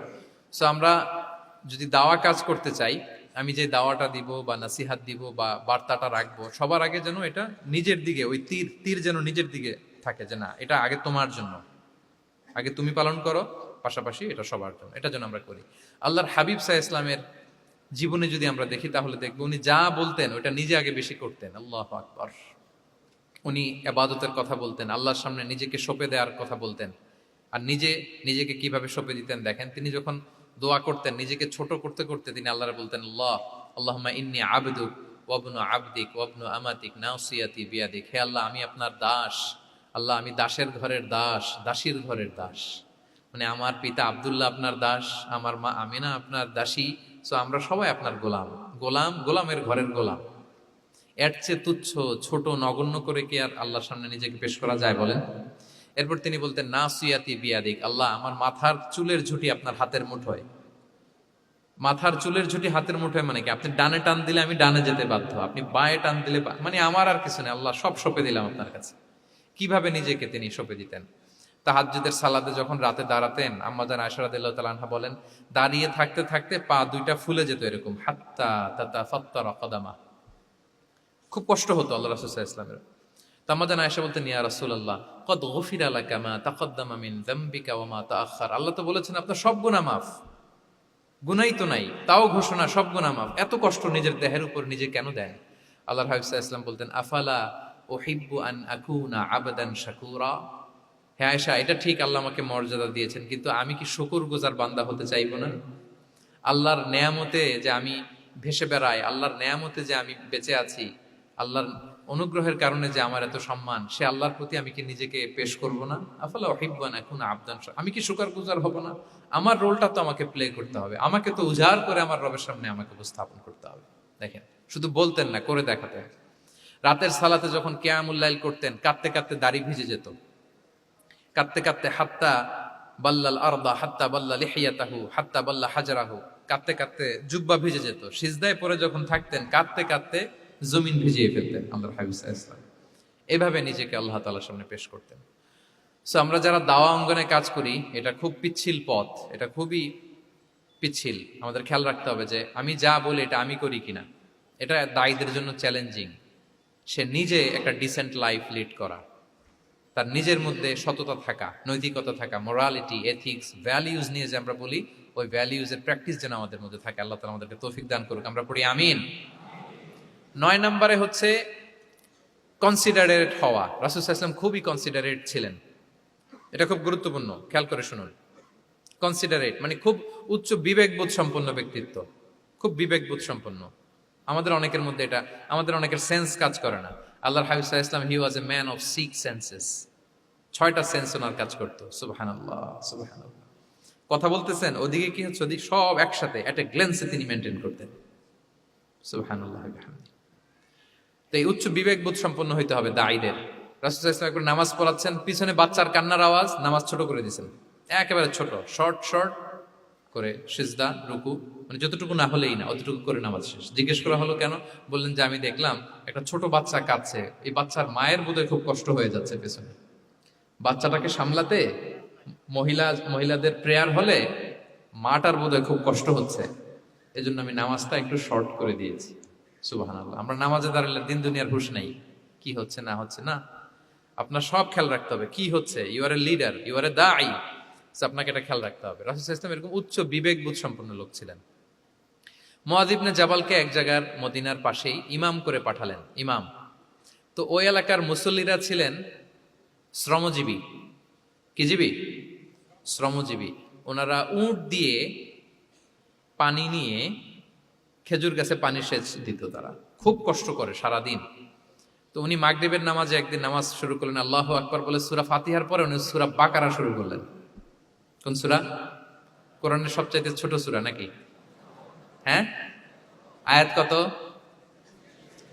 সবচাইতে বড় সূরা। তো উনি হয়তো একটা খুব মানে চিল মুডে আছেন, একটা খুব ভালো মুডে আছেন, এবাদতের একটা মুডে আছেন, উনার আবেগ থেকে উনি হয়তো সূরা বাকারা শুরু করে দিচ্ছেন, তেলাওয়াত করে করে মজা পাচ্ছেন, করতেছেন। কিন্তু পিছনে মুসল্লিরা হচ্ছে শ্রমজীবী, সারাদিন খেতে খামারে খেজুর বাগানে কাজ করে ওনারা নামাজ পড়তেছেন। একদল তো নামাজ ছেড়ে দিছে, ছেড়ে দিয়ে নিজেরা নামাজ পড়ে আল্লাহর হাবিব সাল্লাল্লাহু আলাইহি ওয়াসাল্লামের কাছে যে বিচার দিলেন যে ইয়া রাসূলুল্লাহ, দেখেন এমন একজনকে ইমাম হিসেবে পাঠালেন, উনি মাগরিবের নামাজ শুরু করছে সূরা বাকারা দিয়ে। আমরা হচ্ছে শ্রমজীবী মানুষ, আমরা কি পারি এত সময় দাঁড়িয়ে থাকতে? রাসূল সাল্লাল্লাহু আলাইহি ওয়াসাল্লাম খুব রেগে গেলেন, খুব। মুআয ইবনে জাবাল রাদিয়াল্লাহু তাআলা আনহুকে ডেকে পাঠালেন। ডেকে কি শব্দ ইউজ করছে জানেন? উনি বললেন, আফাত্তানুন আনতা ইয়া মুআয। ফাত্তান মানে ফিতনাবাজ। হে মুআয, তুমি কি সমাজে ফিতনা ছড়াচ্ছ? তোমাকে পাঠালাম সেখানকার ইউনিটি ধরে রাখতে, ইমাম হয়ে নামাজ পড়াবা, তালিম দিবা। আফাত্তান আনতা ইয়া মুআয, তুমি ফিতনা ছড়াচ্ছ? তুমি কেন সাব্বিহ ইসমা রাব্বিকাল আলা তোমার মুখস্থ নাই? ওয়াশ-শামসি ওয়া দুহাহা মুখস্থ নাই? হাদিসে দুইটা সূরার কথা, যে এই সাইজের সূরাগুলো পারো না, তুমি এগুলো দিয়ে নামাজ পড়াও যাতে ওদের কষ্ট না হয়। ওরা তো শ্রমজীবী সাহাবী, ওদের দিকে তো তোমার খেয়াল রাখতে হবে, কনসিডারেট হতে হবে। সুবহানাল্লাহ ওয়া বিহামদিহি। দেখেন রাসূল সাল্লাল্লাহু আলাইহি ওয়াসাল্লাম ইমামকে এনে শাসন করলেন, বুঝিয়ে বললেন যে না, তোমাকে ছোট ছোট সূরায় নামাজ পড়াতে হবে যাতে করে কষ্ট না হয়। এবং রাসূল সাল্লাল্লাহু আলাইহি ওয়াসাল্লাম কাউকে কোনো দায়িত্ব দিয়ে কাজে পাঠালে ওনার বিখ্যাত একটা বাণী তিনি বলে দিতেন। আমার ভেরিফাইড যে ফেসবুক পেজের কভার ফটোতে দেখবেন এই হাদিসটা দেয়া। সেটা হচ্ছে তিনি কাউকে কোনো দায়িত্ব দিয়ে পাঠালে তিনি বলতেন, বাশশিরু ওয়ালা তুনাফফিরু, ইয়াসসিরু ওয়ালা তুআসসিরু। মানে তোমরা মানুষকে সুসংবাদ দিও, মানুষকে দিন থেকে ভাগিও না, দিনকে সহজ করে উপস্থাপন করো, দিনকে জটিল করে মানুষের সামনে উপস্থাপন করুন। আমরা এটা ভুল করি, এত কঠিন ভাবে উপস্থাপন করি, ভাবে যে কঠিন করে উপস্থাপন করতে পারলেই বোধহয় ওনার ক্রেডিট। এরকম একটা মানসিকতা অনেকের আছে। কোনো মুফতি যদি এমন কোনো ফতুয়া দেয় যেটা সমাজের অধিকাংশ মুসলিম চেষ্টা করেও মানতে পারতেছে না, কঠিন হয়ে যাচ্ছে, তার মানে something is missing in the ফতোয়া, something is missing in the legal opinion, and the মুফতি should revise the issue again and again. তাকে আরো মুফতিদের সাথে রিভাইজ করতে হবে, আরো কিভাবে জীবন ঘনিষ্ঠ করে মাসালাটা দেয়া যায়, তাকে এটা ভাবতে হবে। কারণ আল্লাহ দিনের মধ্যে জটিলতা রাখেননি, কাঠিন্যতা রাখেননি। আমরা দিনকে কঠিনভাবে মানুষের কাছে উপস্থাপন করি, মানুষকে ভয় দেখাই, আমরা হতাশ করি, দিন থেকে ভাগাই। রাসূল সাল্লাল্লাহু আলাইহি ওয়াসাল্লাম বলেছেন, খবরদার দিন থেকে ভাগিও না, সহজ করে মানুষের কাছে উপস্থাপন করো, দিনকে জটিল করে মানুষের কাছে উপস্থাপন করবে না। তো তাহলে কনসিডারেট ছিলেন রাসূল সাল্লাল্লাহু আলাইহি ওয়াসাল্লাম, খুব উচ্চ বিবেক বোধ সম্পন্ন ব্যক্তি ছিলেন। একবার মাগরিবের সালাতে অথবা এশার সালাতে হাদিসে এসেছে যে ইহদা সালাতাইল ইশা মানে মাগরিব অথবা এশায় হাসান হুসাইন রাদিয়াল্লাহু তাআলা আনহুমাকে নিয়ে তিনি নামাজে গেলেন। নামাজের এক পর্যায়ে সেজদারত অবস্থায় ওনার নাতি হাসান রাদিয়াল্লাহু তাআলা আনহু ওনার কাঁধের উপরে চেপে বসলেন, দীর্ঘ সেজদা দিলেন। এরপর যখন নামাজ শেষ করলেন, সাহাবারা বললেন, ইয়া রাসূলুল্লাহ, এত লম্বা সেজদা দিতে তো কখনো দেখি নাই, নামাজে কি অসুস্থ হয়ে গেলেন নাকি? অথবা নামাজ চলা অবস্থায় কি কোরআনের আয়াত নাজিল হলো নাকি? রাসূল সাল্লাল্লাহু আলাইহি ওয়াসাল্লাম বললেন, কুল্লু যালিকা লাম ইয়াকুন, একটাও না, বরং ওয়ালাকিন নাবনি ইরতাহালানি, আমার নাতি আমার কাঁধে উঠছিল। ফাকারিহতু আন উআজ্জিলাহু হাত্তা ইয়াকদিয়া হাজাতা, আমি সেজদায় উঠতে গেলেই তো ও যে খেলতেছে এটা ডিস্টার্ব হয়ে যাবে, সো ওর যতক্ষণ না ওর খেলা শেষ না হয় আমি একটু ওয়েট করতেছিলাম। তার খেলাধুলা শেষে তার সময় যখন হয়েছে, নেমে গেছে, আমি তখন সেজদা থেকে মাথা উঠিয়েছি। কি কনসিডারেট ছিলেন দেখেন, কি উচ্চ বিবেক বোধ সম্পন্ন। অন্যের যাতে কষ্ট না হয়, অন্যের যে কোনো কনসার্ন, এগুলো সব তিনি খেয়াল রাখতেন। সো দাঈদের এরকম সিক্স সেন্সের অধিকারী হওয়ার চেষ্টা করতে হবে। আল্লাহ তাআলা আমাদেরকে তৌফিক দান করুন। কয়টা গেল? 9টা। আর একটা সর্বশেষ, এটা খুব গুরুত্বপূর্ণ, আপনাদের সাথে খুব রিলেভেন্ট। সেটা হচ্ছে প্রপার টাইমিং ফর দাওয়া। দাওয়ার জন্য টাইমিংটা খুব গুরুত্বপূর্ণ। প্রপার টাইমে যদি দেন, ওটা ক্লিক করবে, ওটা স্পার্ক করবে। আর যদি সময় মতো না হয়, ওটা কাজ করবে না। প্রপার টাইমে প্রপার দাওয়াটা দিতে হয়, সঠিক সময়ের অপেক্ষা করা, যখন সেই সময়টা আসছে তখন দাওয়া দেওয়া। বুঝতে পেরেছেন না ব্যাপারটা? একটা ছোট্ট উদাহরণ দেই। এক ইহুদি কিশোর রাসূল সাল্লাল্লাহু আলাইহি ওয়াসাল্লামের খেদমত করত। ইহুদি কিশোর, কোন ধর্মের কিশোর বলেন তো? ইহুদি কিশোর। প্রায় আসতো রাসূল সাল্লাল্লাহু আলাইহি ওয়াসাল্লামের কাছে, আসতো রাসূল সাল্লাল্লাহু আলাইহি ওয়াসাল্লামের সেবা করত, কিন্তু তাকে কখনো রাসূল সাল্লাল্লাহু আলাইহি ওয়াসাল্লাম দিনের দাওয়াত দেন নাই। ছেলেটা ইহুদি, কিন্তু তার সামনে কখনো দিনের দাওয়াত তিনি দেন নাই। তো একদিন দেখে যে ওই ছেলে আসে না, লাগাতার এরকম কয়েকদিন যাবত ওই ছেলে আর আসে না। তখন রাসূল সাল্লাল্লাহু আলাইহি ওয়াসাল্লাম খোঁজ নিলেন যে কি হয়েছে। তখন রাসূল সাল্লাল্লাহু আলাইহি ওয়াসাল্লাম শুনতে পেলেন যে ছেলেটা অসুস্থ। ছেলেটা কি অসুস্থ? আল্লাহর হাবিব সাল্লাল্লাহু আলাইহি ওয়াসাল্লাম তার বাসায় গেলেন, যে দেখলেন যে ইহুদি ছেলেটা বিছানায় পড়ে কাতরাচ্ছে, পাশে ছেলেটার বাবা। রাসূল সাল্লাল্লাহু আলাইহি ওয়াসাল্লাম তার মাথায় হাত বুলিয়ে দিলেন, তার খোঁজ খবর নিলেন। এবার রাসূল সাল্লাল্লাহু আলাইহি ওয়াসাল্লাম বললেন, আসলিম, মানে ইসলাম ধর্ম গ্রহণ করো। ফানাযারা ইলা ওয়াজহি আবি, ইহুদি ছেলেটা তার বাবার চেহারার দিকে তাকালো যে দেখে আব্বা কি বলে। বাবা যেহেতু দাঁড়ায় আছে, ফানাযারা ইলা ওয়াজহি আবি, বাবার চেহারার দিকে মুমূর্ষ ছেলেটা বাবার চেহারার দিকে তাকালো। তো বাবা বলল, আতি আবুল কাসিম, মানে আবুল কাসিম যা বলে তাই শোনো। রাসূল সাল্লাল্লাহু আলাইহি ওয়াসাল্লামের বড় ছেলের নাম ছিল কাসিম, ফলে ওনাকে আবুল কাসিম বলে মদিনাতে ডাকা হতো। আমাদেরও তো বড় ছেলে বা বড় মেয়ের নাম ধরে ডাকে না? ধরেন যে আপনার বড় ছেলের নাম আব্দুল্লাহ, তা আপনারা বলে আব্দুল্লাহর বাবা। রাসূল সাল্লাল্লাহু আলাইহি ওয়াসাল্লামকে মদিনায় বলা হতো কাসিমের বাবা। তো ছেলেটা যখন বাবার চেহারার দিকে তাকালো, বাবা বলল, আতি আবুল কাসিম, তুমি আবুল কাসিমের অনুসরণ করো, যা বলে তাই শোনো। ছেলেটা তখন পড়তে আরম্ভ করলো, আশহাদু আল্লা ইলাহা ইল্লাল্লাহ ওয়া আশহাদু আন্না মুহাম্মাদুর রাসূলুল্লাহ, মানে মুসলিম হয়ে গেল। রাসূল সাল্লাল্লাহু আলাইহি ওয়াসাল্লাম ইহুদিদের ঘর থেকে বের হয়ে আসলেন আর বললেন, আলহামদুলিল্লাহিল্লাযী আনকাযাহু মিনান নার, বুখারীর বর্ণনা। প্রশংসা সে আল্লাহর, যে আল্লাহ এই ছেলেটিকে জাহান্নাম থেকে মুক্তি দিয়ে জান্নাতি বানিয়ে নিল। দেখেন, রাসূল সাল্লাল্লাহু আলাইহি ওয়াসাল্লাম একটা প্রপার টাইমিং এর অপেক্ষা করতেছিলেন। এতদিন রাসূল সাল্লাল্লাহু আলাইহি ওয়াসাল্লামের ঘরে যে ইহুদি কিশোর খেদমত করে, কাজ করে দিয়ে আসে, একদিনও দাওয়াত দেয় না। রাসূল সাল্লাল্লাহু আলাইহি ওয়াসাল্লাম একটা ভালো সময় খুঁজতেছিলেন। শুরুতেই যদি দাওয়াত দেয়, ওই ছেলে আশাই বন্ধ করবে, ভাববে খাইছে, আমার তো ধর্মান্তরিত করতে চায়। ঠিক কিনা বলেন? যে আমার একটা ফেইথ আছে, সে তো আমার ফেইথ কেড়ে নিতে চায়, বা তার বাবাও ভয় পাবে। রাসূল সাল্লাল্লাহু আলাইহি ওয়াসাল্লাম যখন অনেকদিন তার সাথে মিশলেন, রাসূল সাল্লাল্লাহু আলাইহি ওয়াসাল্লামের ব্যক্তিত্ব, রাসূল সাল্লাল্লাহু আলাইহি ওয়াসাল্লামের কথা বার্তা, আচরণ, মানসিকতা সব দেখে যখন এই ইহুদি ছেলে, তার বাবা ইমপ্রেসড, এবং ছেলেটা শুয়ে আছে বিছানায় মুমূর্ষ, এই প্রপার একটা টাইমিং এর অপেক্ষায় রাসূল সাল্লাল্লাহু আলাইহি ওয়াসাল্লাম ছিলেন। যখনই সেই সময়টা এসেছে, রাসূল সাল্লাল্লাহু আলাইহি ওয়াসাল্লাম দাওয়াত দিলেন, মুহূর্তের মধ্যে ক্লিক। আল্লাহু আকবার। এই প্রপার টাইমিং এর অপেক্ষা আমাদেরকে করতে হবে। এই সুযোগটা কিন্তু আপনাদের আছে। আমি শুরুতেই বলেছি যে ডক্টর যারা, তাদের কাছে মানুষ কখন আসে? সুদিনকালে না দুর্দিনকালে? বলেন, তার বিপদ এর চেয়ে বড় বিপদ নাই। ক্যান্সার নিয়ে আসছে, ডায়াবেটিক্স নিয়ে আসছে, অসুস্থ, অসহায়, মানে ভাবখানা এমন, আপনি ছাড়া তার আর কোনো গতি নাই। ঠিক কিনা বলেন? এই প্রপার টাইমে যখন আপনি মনে করবেন যে now it's high time to give দাওয়া, জাস্ট ডু ইট। যখন মনে করবেন যে না, এখন একটা সুন্দর সময়, এখন বললে এটা কাজে দিবে, ওই সময়টাকে আপনি কাজে লাগান। তাহলে দাওয়া মেথোডোলজি সর্বশেষ পয়েন্ট হচ্ছে প্রপার টাইমিং ফর দাওয়া। যখন দাওয়া দিলে কাজে লাগবে, ঠিক তখন দিতে হবে। কি পারা যাবে তো ইনশাআল্লাহ? আল্লাহ তাআলা আমাদের সবাইকে তৌফিক দান করুন। তাহলে প্রিয় ভাইয়েরা, আমি একটু রিভাইজ করি আপনাদের সাথে কি কি নিয়ে কথা বললাম। প্রথমে আমরা বলেছি যে আমাদের মধ্যমপন্থী হইতে হবে, বাড়াবাড়িও করা যাবে না, ছাড়াছাড়িও করা যাবে না। আমরা কোথায় থাকবো? মাঝামাঝি।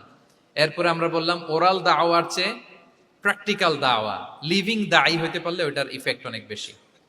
এরপর আমরা আল্লাহর হাবিব সাল্লাল্লাহু আলাইহি ওয়াসাল্লামের সিরা এবং সুন্নাহ থেকে 10টা মেথোডোলজি, দাওয়া মেথোডোলজি আলোচনা করেছি। তার প্রথমটা ছিল ভেরি সফট এন্ড মাইল্ড, দাওয়া ল্যাঙ্গুয়েজটা সফট এন্ড মাইল্ড হতে হবে। 2 নাম্বার, কোশ্চেন থ্রো করতে হবে অ্যাটেনশন ড্র করার জন্য। 3 নম্বরে, visual explanation to make the দাওয়া মোর ইফেক্টিভ এন্ড প্রোডাক্টিভ। তারপরে 4 নাম্বার, গ্রাজুয়ালিটি, ধীরে ধীরে, ধাপে ধাপে, একবারে সব চাপিয়ে দেওয়া যাবে না। 5 নম্বরে, ইমোশনাল ইন্টেলিজেন্স ইউজ করতে হবে। 6 নম্বরে, ফুল অফ লাভ, দাওয়া should be full of love. 7 নম্বরে, কাউকে শুধরে দিতে চাইলে লজ্জা দিয়ে অন্যের সামনে শুধরে দেওয়া যাবে না, রাসূল সাল্লাল্লাহু আলাইহি ওয়াসাল্লাম যেভাবে শিখিয়েছেন ওইভাবে কারেক্ট করতে হবে। 8 নম্বরে, দাওয়া should be applied in yourself, আগে নিজের মধ্যে। 9 নম্বরে, কনসিডারেট হইতে হবে, উচ্চ বিবেক বোধ সম্পন্ন। 10 নম্বরে, প্রপার টাইমিং, ঝোপ যে কোপ, বাংলা একটা কথা বলে না, কি বলে? ঝোপ যে, তার মানে সময় মতো, সময়ের 1/4, অসময়ের সময় মতো। যখন আপনি মনে করবেন it's high time to give দাওয়া, ডু ইট, এটা করেন। এইভাবে আল্লাহ রাসূল সাল্লাল্লাহু আলাইহি সাল্লামের দাওয়া মেথোডোলজি ফলো করে যদি আমরা দাওয়া কাজ করি, দাওয়াটা প্রোডাক্টিভ হবে এবং খুব ইফেক্টিভ হবে। আশা করি আল্লাহর হাবিব সাল্লাল্লাহু আলাইহি ইসলামের এই যে দাওয়া মেথোডোলজি, এবং এটা কিভাবে আমাদের সাথে রেলেভেন্ট হতে পারে, কিভাবে এটাকে আমরা ইফেক্টিভ করতে পারি আর প্রোডাক্টিভ করতে পারি, এই ব্যাপারে আপনারা একটা মোটামুটি ধারণা পেয়েছেন। আল্লাহ তাআলা আমাদের সবাইকে কথাগুলো বুঝার ও আমল করার তৌফিক দান করুন। হাযা মা ইনদি ওয়াল ইলমু ইনদাল্লাহি আলাইহি তাওয়াক্কালতু ওয়া ইলাইহি উনীব। আসসালামু আলাইকুম ওয়া রাহমাতুল্লাহি ওয়া বারাকাতুহু।